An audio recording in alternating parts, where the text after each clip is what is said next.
युधिष्ठिर धर्मराज के पुत्र थे। वे सत्यवादिता एवं धार्मिक आचरण के लिए विख्यात थे। वे अपने भाइयों से बड़ा प्यार करते थे, लेकिन मृत्यु सभा में हारने के बाद पांडवों को हस्तिनापुर से निकलना पड़ा था। तब से ही युधिष्ठिर ने बड़े बेटे और बड़े भाई का कर्तव्य निभाया था। लेकिन महाभारत की इस कथा में कुछ ऐसा हुआ था कि युधिष्ठिर ने युद्ध के खत्म होने के बाद अपनी माँ कुंती को श्राप दे डाला था। आखिर ऐसा क्या हुआ था कि युधिष्ठिर को अपनी पूजनीय माँ को श्राप देना पड़ा था? श्राप के कारण क्या भुगतना पड़ा था कुंती को? चलिए जानते हैं इस रोचक जानकारी के बारे में। महाभारत के युद्ध के बाद सभी मृत परिजनों और रिश्तेदारों का तर्पण करने के बाद पांडव 1 महीने तक गंगा तट पर रहे।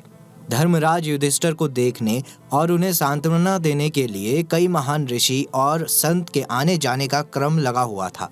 इसी बीच नारद ऋषि भी युधिष्ठिर के पास गए और युधिष्ठिर की मन स्थिति के बारे में पूछा। नारद ने युधिष्ठिर से प्रश्न करते हुए कहा कि हे युधिष्ठिर, अपनी भुजाओं के बल और भगवान कृष्ण की कृपा से आपने इस युद्ध में विजय प्राप्त कर ली।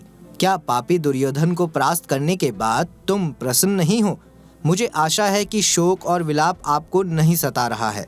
युधिष्ठिर ने उत्तर दिया कि वास्तव में मैंने कृष्ण की कृपा, ब्राह्मणों के आशीर्वाद और भीम और अर्जुन की शक्ति के आधार पर इस युद्ध को जीत लिया है। फिर भी एक गहरा दुख है जो आज भी मेरे दिल में बैठा है।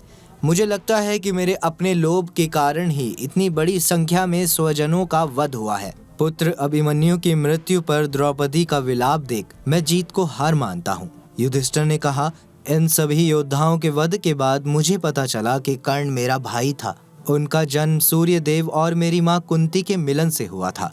उन्हें सारी दुनिया राधा का पुत्र मानती थी, लेकिन वास्तव में वह मेरी माँ के सबसे बड़े पुत्र थे। मैंने अनजाने में उन्हें मार दिया। ये बात मुझे अंदर से खाई जा रही है।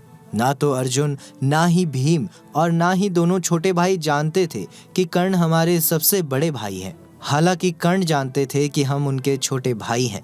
उन्हें इस बात की जानकारी भगवान श्री कृष्ण और मेरी माँ ने दी थी। दुर्योधन के साथ उनके घनिष्ठ संबंधों के कारण वह हमारे पक्ष में नहीं आ सके। वैसे उन्होंने हमारी जान लेने के लिए वचन दिया था। अगर मेरे पास अर्जुन और कर्ण दोनों होते तो मैं दुनिया को जीत सकता था। ये कहते हुए युधिष्ठिर भावुक हो गए और उनके आंसू बहने लगे।